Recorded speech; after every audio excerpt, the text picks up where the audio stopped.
Fearless Families. This is Dr. Cheryl Schmidt, and welcome to the Fearless Family Health Podcast. In a world that is filled with fear, my hope is to bring you inspiration, information, and support to live more joyfully and more healthy. Come with us as we interview parents, doctors, and experts in all areas of health and vitality. Let's make you the master of your family's future. Hello, everybody, and welcome to the podcast. Today I have with me a very special guest. Her name is Lacey Broussard of the Multiorgasmic Mama. So you probably guessed it, we are going to talk about sex today. It is a topic that is often shoved under the rug and it is not discussed, and it is very, very important to our overall health and wellness. In fact, one of the two main reasons that people get divorced or relationships break up is money and sex. And not only that, but we are built to have a great sexual experience and to have pleasurable sex, and people don't talk about that enough. So today we're going to talk about sex in a more holistic mind frame. We're going to talk a little bit about sexual assault and how that can affect your sexual health, because the fact is so many women have had sexual assault in their past and maybe even are going through it currently. But we're also going to talk about having soulful, intentional interactions with your partners, how to build a healthy sexual future and foundation. So I can't wait to get into this topic with Lacey Broussard. If lack of confidence, low libido, or guilt and shame surround your sexuality and are the cause of your boredom woes, like the hot, wild sex you never have anymore, or the transition into motherhood that sucked your libido dry, you need Lacey. She is an integrated sex, love, and relationship coach for soulful and successful women who want better orgasms and more connected sex. As a certified sex coach, Tantra, and Jade Egg teacher, Lacey uses deep transformational tools and techniques based on modern coaching modalities and ancient tantric wisdoms with Taoist practices to help women like you get your desire back and have the most mind-blowing sex of your life. You can check out Lacey at themultiorgasmicmama.com. Let's talk about sex. Hi, Lacey. Welcome to the podcast today. I'm excited and a little scared to talk about sexual health because I haven't done this on an actual podcast before. And I'm a chiropractor, and so talking about sex isn't something that I normally do in my day-to-day world. I will sometimes encourage people to make sure that they are looking at all areas of their health, but I don't really get into the topic too much. So I'm bringing you on as the expert to help me to voice this opinion I have anyway of how important it is to have a healthy sexual relationship and to help women get over what they might think of sex and some of the taboos that we have or some of the things that hold us back, and go into a new realm in that area. So hello, Lacey. Welcome. Thank you so much for having me, dear. So you are primarily a sex coach. So let's just get into, what does sexual health really mean to you and why is it important? So sexual health, taking a holistic approach to it is really important. There's so much information about sex out there that's really just kind of icky and gross, and most women are just like, oh my God, I would never want to go on that site, or it's like all male centric. But sexual health to me means taking a much more conscious and integrated look at sexuality. So in everything that I teach, there are 8 holistic sex techniques that I teach. And if you want to be really sexually whole and feel like your sexual health is like at its top and at its peak, I guess you could say, then incorporating the 8 holistic techniques that I teach in your sexual experiences is what I would consider like the epitome we would all be wanting to get to, right?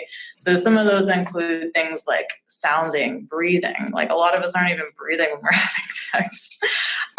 Movement. So focus and intention. A lot of times our focus is on the freaking to-do list, not in the actual moment that we're having sex, or we don't bring intentionality into our sexual experiences. So sexual health to me means a lot more than just, okay, everything's good down there, babe. Okay, great. Like there's a lot more involved. And I think like if doctors were to actually just ask women in their yearly checkups or whatever, and is sex pleasurable, then that would change like so much about women's experiences around sexuality, because we don't get asked if we actually enjoy it or if it's actually good, yet that's why we do it, right? And a lot of women are not experiencing everything that's available to them sexually because no one's talking about it. Yeah, at least that's what we think we should do, right? Because a lot of people, sex is just a means to keep their partner happy or to fulfill their wifely duties or to procreate. And so a lot of women don't have any pleasure during sex, and they think that's normal because a lot of their friends are in the same boat. Because I think there's a pretty high statistics of people who are really unsatisfied with their sex life. Yeah, 54% of women are unsatisfied sexually. Yeah, so that's a little over half are unsatisfied. And then I think that might even go larger if you took into account what, like, some people are satisfied, but are they really like, are they satisfied? Like, yeah, it's good, it's fine, it's good, it's great, but they don't know the level that they could achieve. Mm-hmm.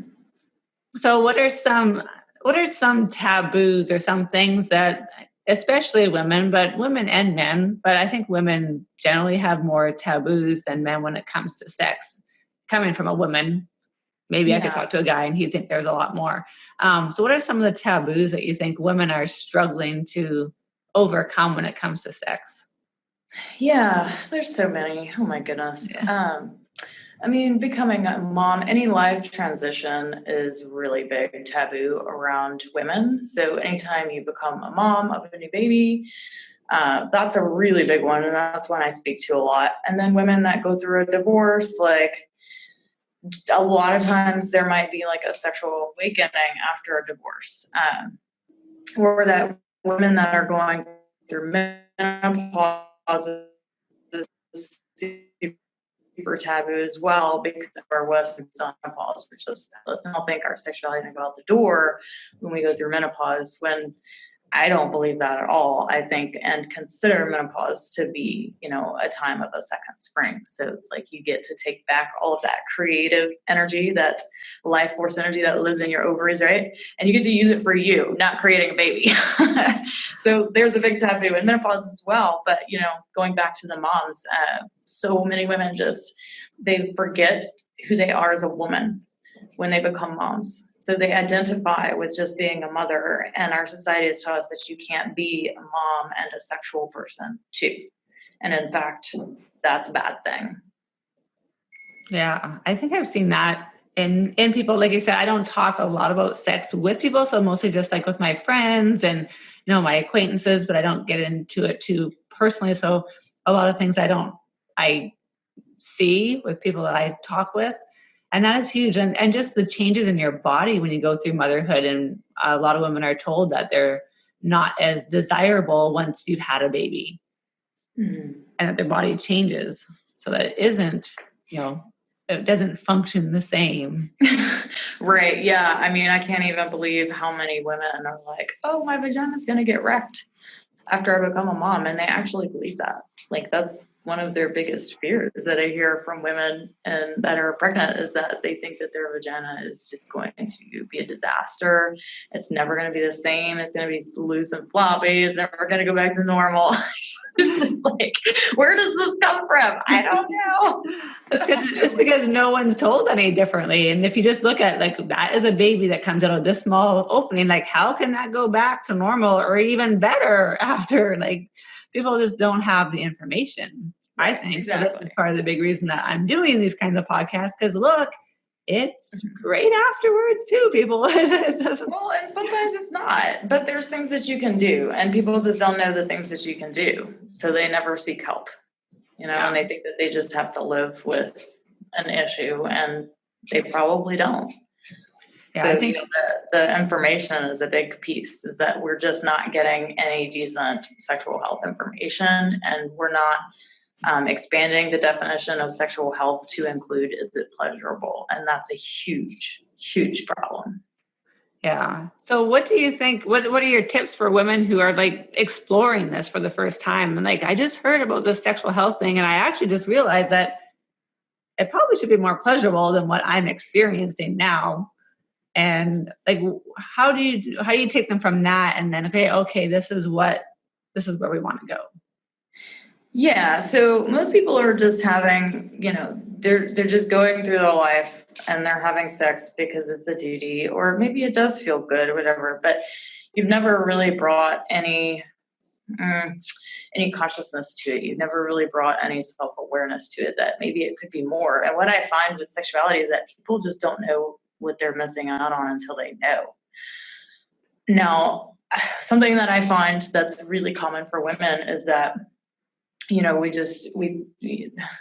I could go back into how this whole phenomenon happened, but we think that you have an orgasm and there's just one type of way to have an orgasm. And a lot of women will come to me and be like, yeah, I wish I could like have an orgasm through penetration, or I wish there were another way because I can only do it in this one way, or I'm not sure if I've ever even had one.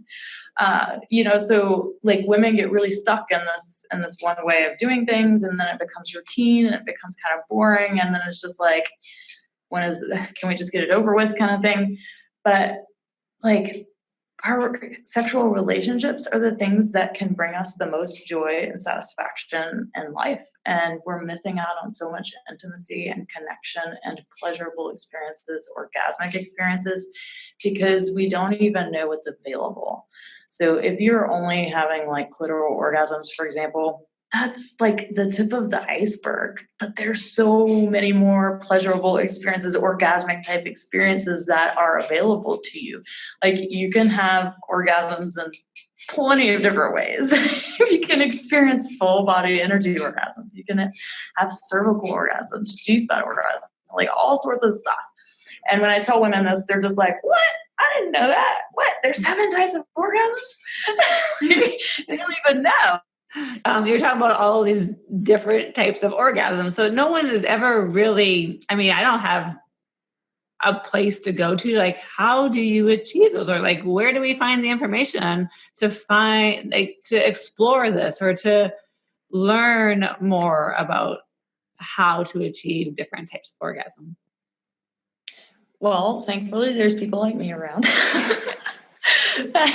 that have podcasts and YouTube channels that talk about it now. But this is like seriously only within the last 5 to 10 years that people like me are around. Like it's one thing to be sexually okay, but it's another thing to be sexually thriving. And none of us are talking about what does it even mean to sexually thrive. That's not even a thought for most people, So I don't know. The difference to me is the level of intimacy, connection, and it's almost like a spiritual experience for me. And that's not something that I don't have. It's out of the desire, like, wow, I don't know. I kind of feel like there should be more to this sex thing. Like we spend so much time and so much effort of our lives, trying to find someone to have a great sexual relationship with, and sometimes even unconsciously.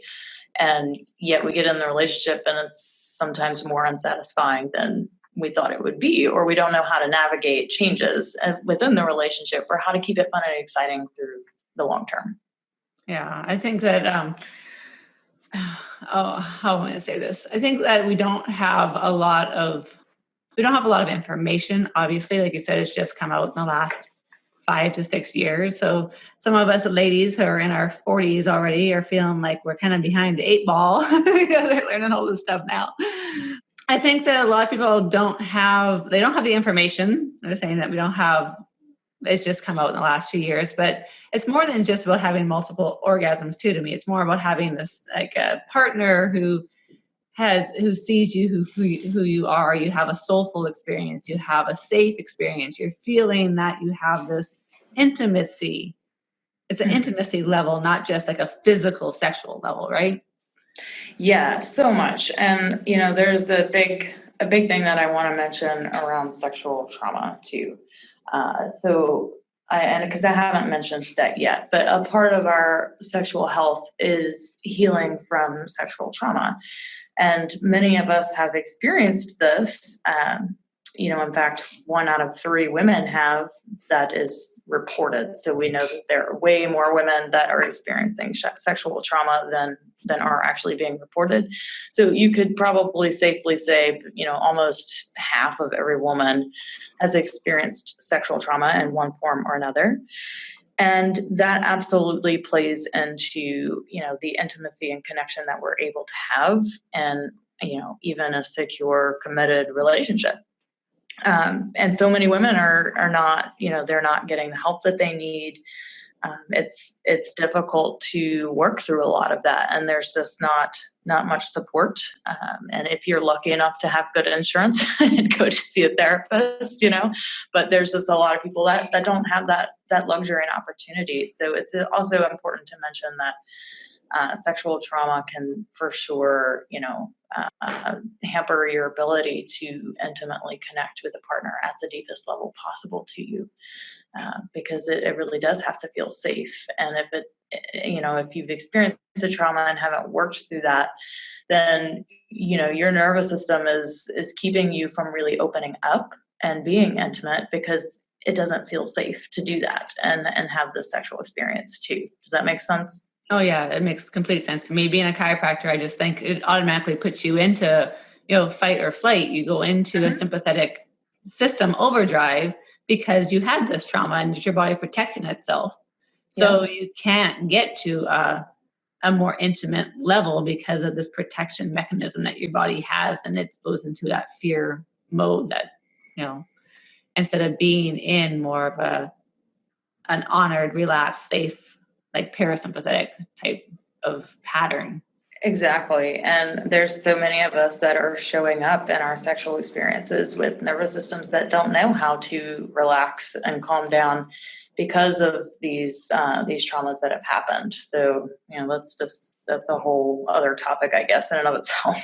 But it definitely has something to do with, being able to be intimate and connect on a deeper level with your partner. Yeah, and I don't think that there was a lot of support up until even recent years with women who had sexual trauma. I mean, there was some there, but it was almost to the point that what someone would call sexual trauma, other people were just saying, well, that was nothing, that was just normal, that was just whatever, and they weren't acknowledging that trauma. So exactly. Oh yeah, boys will be boys kind of mentality. Yeah, it's been highly terrible for many women. Mm-hmm. Yeah. So the first step is to really identify if and when you had any sexual trauma, and making sure that you find the people who can support you through that and help you to heal from that trauma before you can get into any other levels. That definitely has to be step one, right? Yep, exactly.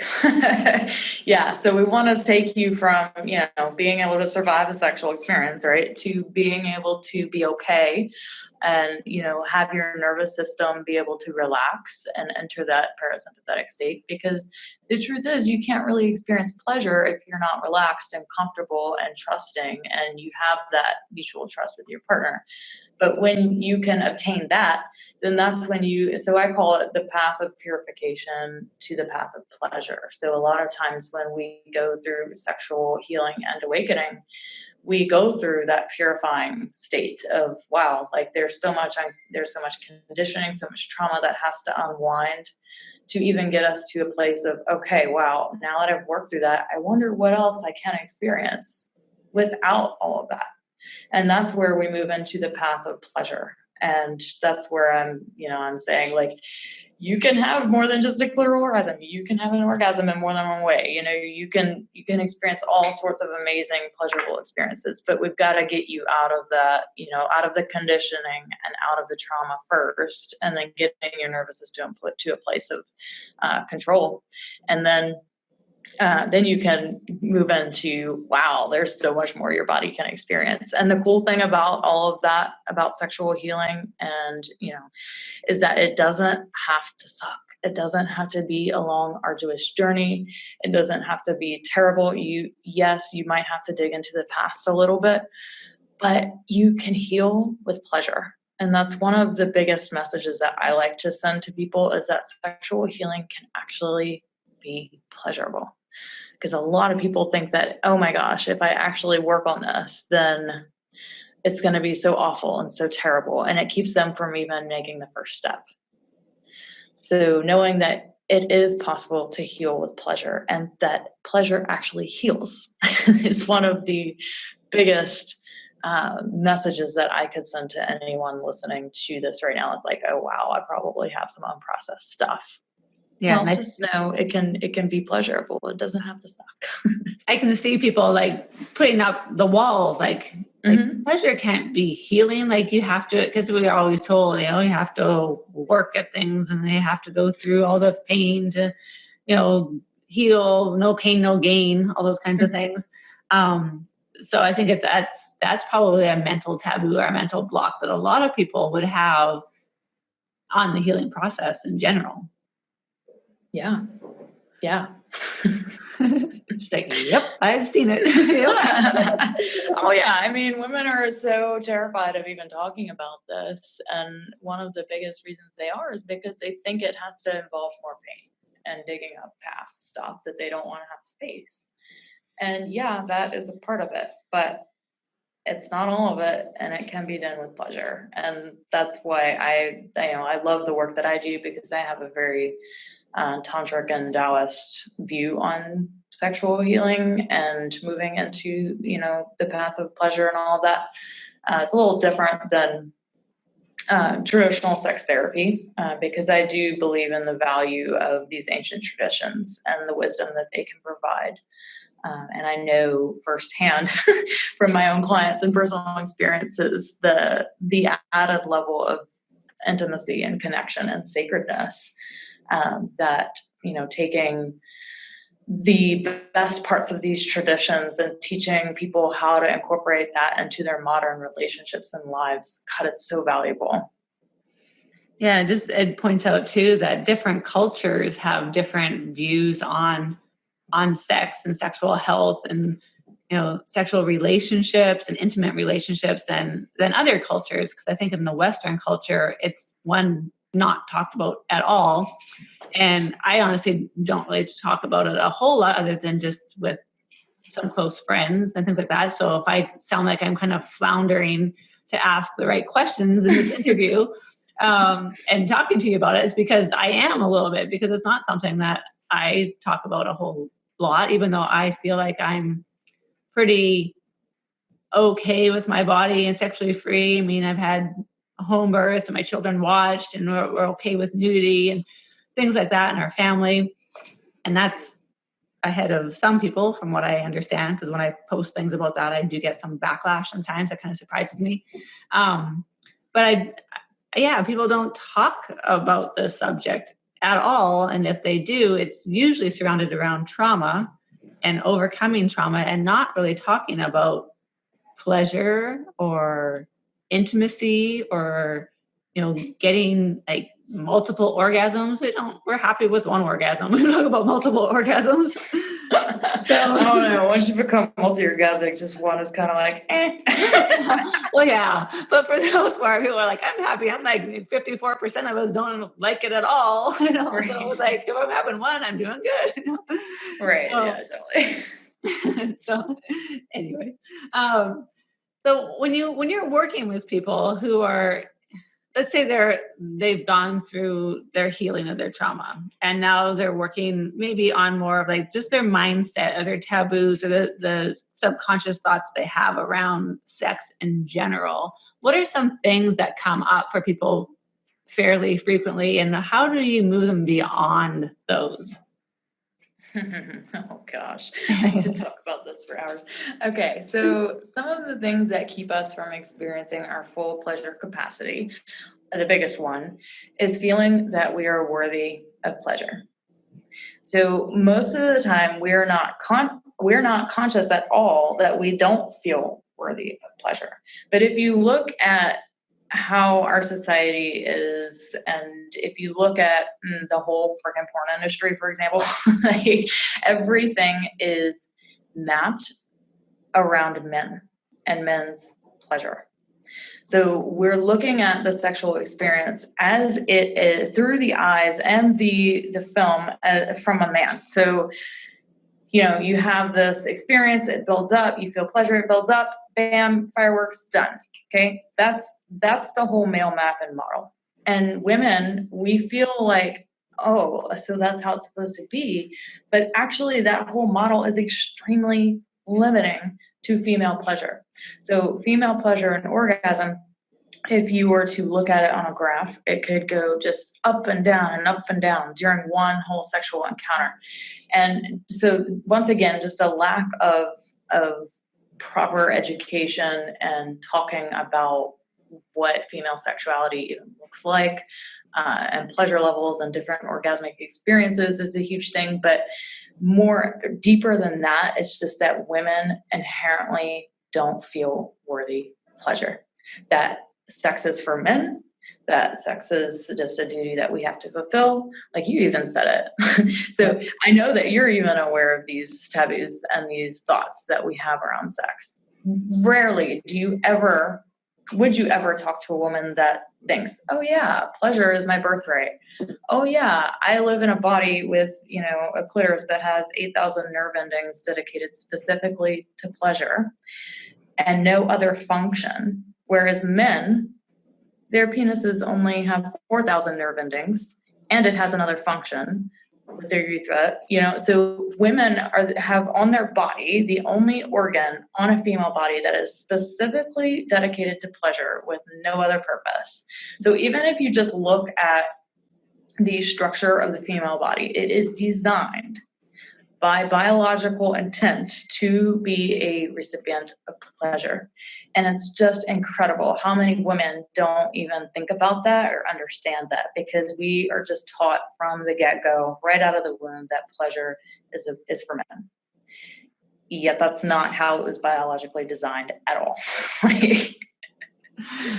So...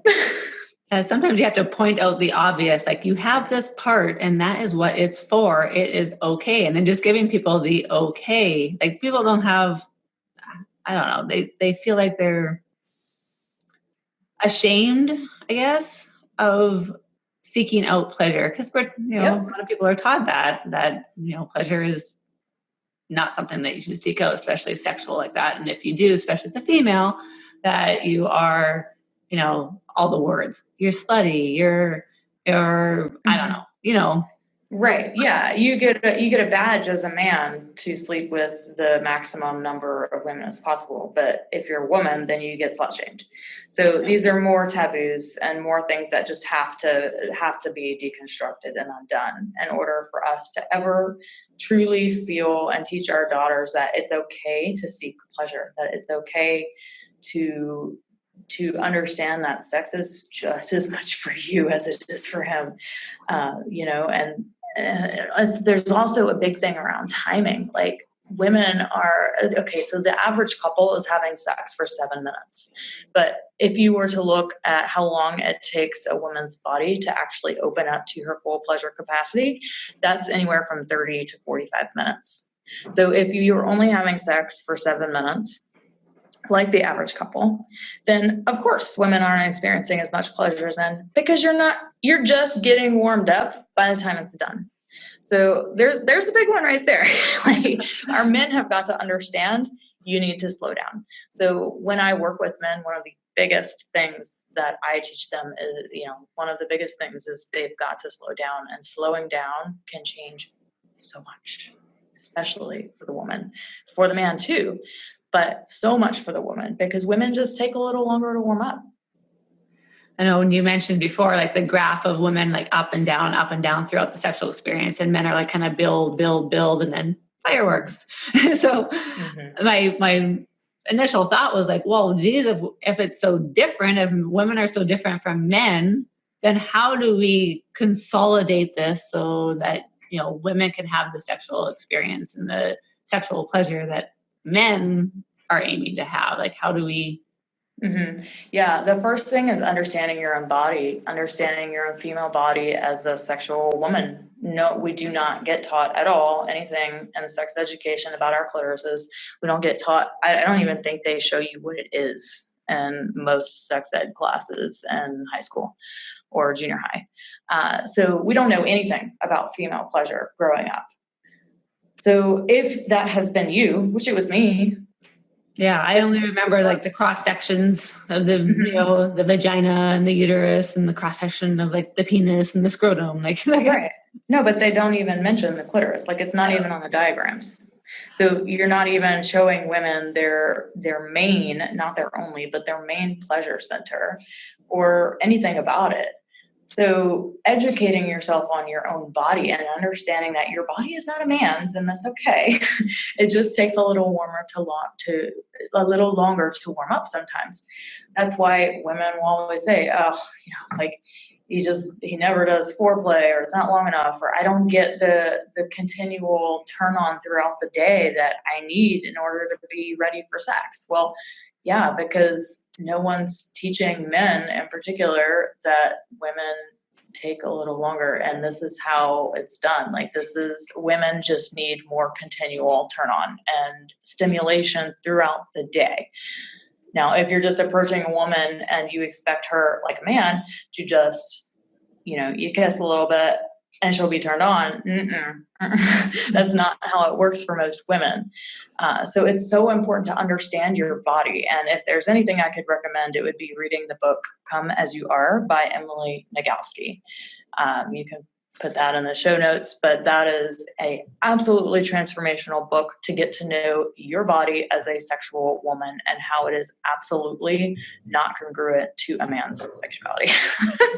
And it will help you understand your desire, what activates your desire, what turns off your desire, like totally key. So when you understand your body and how your sexuality works as a woman, that can change everything.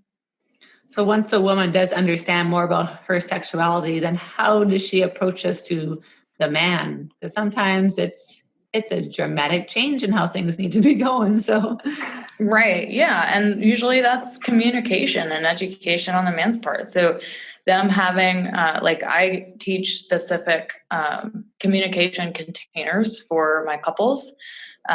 Once a woman has kind of experienced and understood her body and experienced a bit of an awakening around her sexuality, then, it's really working with asking for what you want and creating conscious communication containers to discuss these things with the partner. Now, if you've been married 20 years and you're just experiencing this awakening, then yeah, your partner is going to have to do a lot of changing to meet you where you're now at. And that you need those conscious communication containers in order to do that. So these are some things that I teach my couples one-on-one, how to have these conversations in a way that a woman is able to express her needs now that she is aware of them, without worrying about being rejected or worrying about whether he's going to try and fix things or try and dig into her or get upset. So just teaching the couple how to hold space for each other and to communicate their needs and desires and their fears without, thinking or wondering if they're going to get attacked or judged or shamed. Yeah, I would imagine that there is definitely some fear around making changes, especially if you're in like a longer term relationship and you're worried about how they're going to react to you asking for these changes. But I think most men are more than happy to get the feedback and they want to help, Oh yeah. You have the best experience ever. And in fact, they are asking for it. Yes. And it's so funny because I hear so many times that women are like, I'm afraid that if I do this work with you, Lacey, I'm afraid what it's going to do for my relationship. Can you believe that? No. Sometimes it's hard for me to believe. I'm like, okay, I get it. I get that it's change that you're afraid of, right? It's the change that you don't know how your partner is going to react. And 99% of the time, I'm like, babe, if you can get over that fear and just trust that most men are going to be completely supportive and ecstatic that you're working on your sexuality, then would it be okay? And then usually they think about it and like, yeah, he probably would love for me to want to have sex with him more. And then they think about it like, oh, so no, understand the fear around things changing in the relationship. That's why they're talking to me in the first place, because something inside of them is like, wow, there's probably more. I think I'm missing out on something in my life. I think I'm not experiencing everything I could with my relationship and my sexuality. But I don't know if I could even reach out because this might change everything. Of course it's going to change everything, boo. Yeah. Of course it's going to change everything for the better almost all the time, Yeah, that's the point. That's the point for things to change. But change is so scary in every aspect of our life. Like when you have something and things are seemingly working okay, at least they're not, exploding and horrible. Then if you change something, then you don't know what the outcome is necessarily. Like, I mean, this to me seems kind of obvious. Like, yeah, that would probably be a better outcome. Things would be better in the end, but there's also the risk that something might not be better, or change might be too scary for a partner. And a lot of time people wait too long. They wait too long to deal with their sexual issues, and it's too late. And I make absolutely no guarantees around relationships, when I'm working with a client one-on-one, because I don't know how it's going to change their relationship. But if it ends up in them splitting up, it's probably because they waited way too long. Yeah, I would imagine that doesn't happen all that often. Because and if it does happen, it was more than just that situation, more than just that issue. It was more than just the sex. There was other things going on, because if a partner doesn't want to support you and make it pleasurable and, want to have sex with you more, or, there is something else going on there. There's absolutely something else going on. Yeah. So it may just be the thing that they need to move on to a different realm and better relationship. Yeah. Yeah, it's different, better. And that's scary too. People don't want to worry about that. And, it's change is scary. That's why I'm trying to take the fear out of things, but there's always going to be some fear no matter what you're doing in your life. There's always going to be, doubt and concern, and hopefully not basing everything on fear, though, basing things more on all the good things that could happen, not the possible bad thing that could happen. Yeah, exactly. So you're working with couples a lot. Do you work with just women individually, or obviously, I guess if they're not in a relationship, you're working with women individually, but if they're in a relationship, do you find that working with couples is always the better plan? No, it's actually the opposite. Really? Way much the opposite. So I work almost exclusively with singles that are either in a relationship or not, doesn't matter. When you work with couples, so there's a place for couples coaching, relationship coaching, but that's usually when you're in an okay place, all right? When you're in an okay place sexually and relationally, and you want to take it higher. I find that, couples who have a rock solid relationship do really well in relationship coaching, only because they want to take it higher and they want to be able to experience more. But that is so rare. Now, most people, if they're in a long-term relationship, they're coming up with some serious problems. And if they've got some issues, then I need to work with them one-on-one, because it is too much to be working with issues and relationship coaching, because then you're working with two people's issues together and it's just too much. So if I can get them to a place individually where they're thriving individually, and then, they want to work on the relationship together, then I can take them through relationship coaching. But it's very rare where there's a couple that wants a conscious committed relationship and they're already doing fantastic and they just want to take it higher. That's not many couples. Yeah. Do you think that's because just sex is something that people don't really talk about until something is really bad? Well, I think it's our values. We have our values on other things, not our relationship. We'll go out and spend 20, 30, 40, 50 grand on a vehicle, but when someone is thinking about investing $7,500 for relationship coaching, they're like, that's crazy. I don't know, which is more important, a really amazing relationship for the rest of your life or that brand new car? And so this is really just like a value system. We don't place a lot of value on having an amazing relationship. The value that we place on relationships is pretty much solely on whether or not it lasts. And that's sad because there are a lot of people in long-term relationships that are completely miserable. And if we were to shift that into next level conscious relationships that are loving and thriving and amazing, then, people would probably be more open and their value system would change to, wow, this really matters to me. I think that the younger people, I'm 34, and I find that people that are my age or younger actually value relationship coaching and having an amazing relationship more than older people, because the older people are just like, I just want to get through it. Just don't want to break up or get divorced. I don't want to have to be single when I'm 60. Oh my goodness.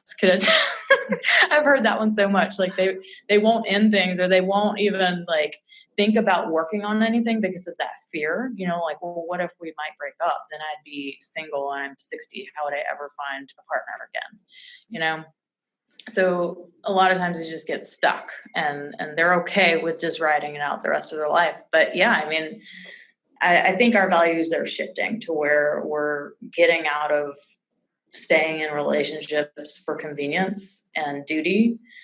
And we're getting into a place of, yeah, I'm going to be in this relationship because it's a conscious choice and decision. And this is my path to evolution and growth. And I really want to be with this person and make it work. And I want to experience an amazing life with this person. So, yeah, I can definitely see that in my, grandparents and parents, that generation. Definitely, it was like you got married, you stayed married. Divorce rate was a lot lower, just because, you didn't work on relationships, you just stayed in relationships, and now. My generation, I think I'm a little bit older than you, but I feel like I still fit into that. My relationship is very important and I work on it hard with my husband, and, I'm doing this podcast. I think it's very important that people work on their relationships and their intimacy and their sexual health. So it's, it's part of life. Like, why would you want to not work on that stuff? I don't understand, but yeah. So I just want to end this on, why do you think like sexual health is important? Because it's the reason that makes life beautiful and ecstatic and fun and pleasurable. Everything we do and seek out is because of sex. And you're completely unconscious of it. But everything we do is about sex. And it's completely unconscious. But if you knew that everything you do is about sex, then you would see how important it actually is. Because when people die, the one thing that they'll say that mattered the most was the relationships that they had and that they were able to keep. Yeah. If that's the number one thing that matters when you die, then yeah, it's pretty damn important, right? Yeah. So it's the number two reason couples get divorced: sex. Money first, sex second. So yeah, it's really important. Yeah, and they're all intertwined, I think, and that's why I want to do different podcasts on all these different aspects of health, because they're all intertwined. They all influence the other aspects of your life, and you can't just ignore any one and have a healthy, balanced life. Exactly. Yep. So if people want to get a hold of you, Lacey, how do they get a hold of you? Yeah. So you go to my website, the multiorgasmicmama.com, and mama is spelled MAMA. And you can sign up to get my favorite lovemaking playlist on there and weekly updates. And I have a podcast called the Multiorgasmic Mama that's also on there, or you can download it and subscribe on iTunes and Stitcher. And follow me on Instagram at Lacey.Broussard. Awesome. And I'll have links to all those in the show notes. So you guys can find Lacey. If you want to work with her, you can work with her too. But her podcast, I've listened to a few episodes, and like my husband, who's very supportive, encourages me to listen to those episodes. So, and I highly suggest that you guys take a listen to that one as well. So thank you so much, Lacey, for sharing with us today. And I will talk to you again soon. Thank you for joining us on the Fearless Family Health Podcast. Show notes and resources covered in this podcast are available on our website at fearlessfamilyhealth.com. You can also join in on the conversation with other fearless families on our Facebook group, Fearless Family Health. If you like what you hear and want to hear more, please subscribe to upcoming casts and rate us on iTunes. And also, don't forget to share it with your friends so we can all be fearless.